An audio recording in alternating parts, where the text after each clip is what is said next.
Okay, well, we finished chapter 1 of Charlotte's Web, where Fern saves little Wilbur. And chapter 2 is all about Wilbur. So I'm just going to get started. Fern loved Wilbur more than anything. She loved to stroke him, to feed him, to put him to bed. Every morning, as soon as she got up, she warmed his milk, tied his bib on, and held the bottle for him. Every afternoon, when the school bus stopped in front of her house, she jumped out and ran to the kitchen to fix another bottle for him. She fed him again at supper time and again just before going to bed. Mrs. Arable gave him a feeding around noontime each day when Fern was away at school. Wilbur loved his milk, and he was never happier than when Fern was warming up a bottle for him. He would stand and gaze up at her with adoring eyes. For the first few days of his life, Wilbur was allowed to live in a box near the stove in the kitchen. Then, when Mrs. Arable complained, he was moved to a bigger box in the woodshed.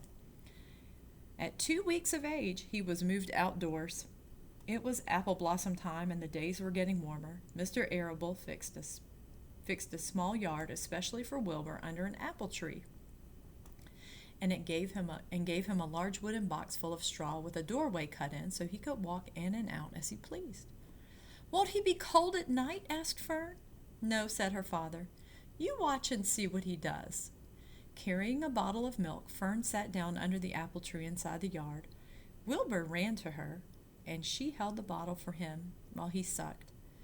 When he had finished the last drop, he grunted and walked sleepily into the box. Fern peered through the door. Wilbur was poking the straw with his snout. In a short time he had dug a tunnel in the straw. He crawled in the tunnel and disappeared from sight, completely covered with straw. Fern was enchanted. It relieved her mind to know that her baby would sleep covered up and would stay warm. And so there is a picture of the box that Mr. Arable made for Wilbur. It's under the tree.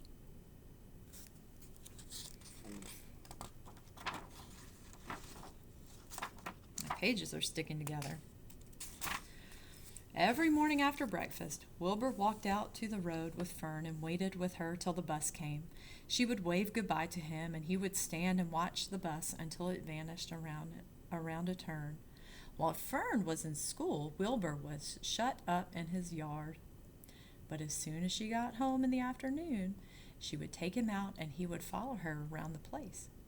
If she went into the house, Wilbur went too. If she went upstairs, Wilbur would wait at the bottom step until she came down again. If she took her doll for a walk in the doll carriage, Wilbur followed along. Sometimes on these journeys, Wilbur would get tired, and Fern would pick him up and put him in the carriage alongside the doll. He liked this, and if he was very tired, he would close his eyes and go to sleep under the doll's blanket. He looked cute when his eyes were closed because his lashes were so long. The doll would close her eyes too, and Fern would wheel the carriage very slowly and smoothly so as not to wake her infant. One warm afternoon, Fern and Avery put on bathing suits and went down to the brook for a swim. Wilbur tagged along at Fern's heels. When she waded into the brook, Wilbur waded in with her. He found the water quite cold. Ooh, too cold for his liking.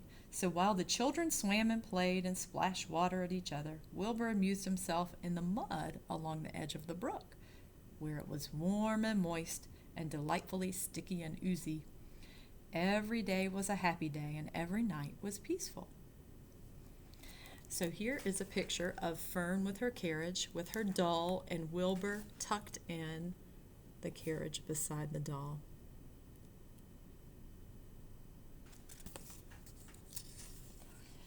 Wilbur was what farmers call a spring pig, which simply means that he was born in springtime. When he was 5 weeks old, Mr. Arable said he was now big enough to sell and would have to be sold. Fern broke down and wept, but her father was firm about it. Wilbur's appetite had increased. He was beginning to eat scraps of food in addition to milk. Mr. Arable was not willing to provide for him any longer. He had already sold Wilbur's 10 brothers and sisters. "He's got to go, Fern," he said. You had your fun raising the baby pig, but Wilbur is not a baby any longer, and he has to be sold. Call up the Zuckermans, suggested Mrs. Arable to Fern. Your Uncle Homer sometimes raises a pig, and if Wilbur goes there to live, you can walk down the road to visit him as often as you like. How much money should I ask for him? Fern wanted to know. Well, said her father, he's a runt. Tell your Uncle Homer you've got a pig you'll sell for $6 and see what he says. It was soon arranged. Fern phoned and got her Aunt Edith, and her Aunt Edith hollered for Uncle Homer, and Uncle Homer came in from the barn and talked to Fern. When he heard that the price was only $6, he said he would buy the pig. Next day, Wilbur was taken from his home under the apple tree and went to live in the cellar of Zuckerman's barn. And that is the end of Chapter 2. We will read Chapter 3 tomorrow, and that is called Escape.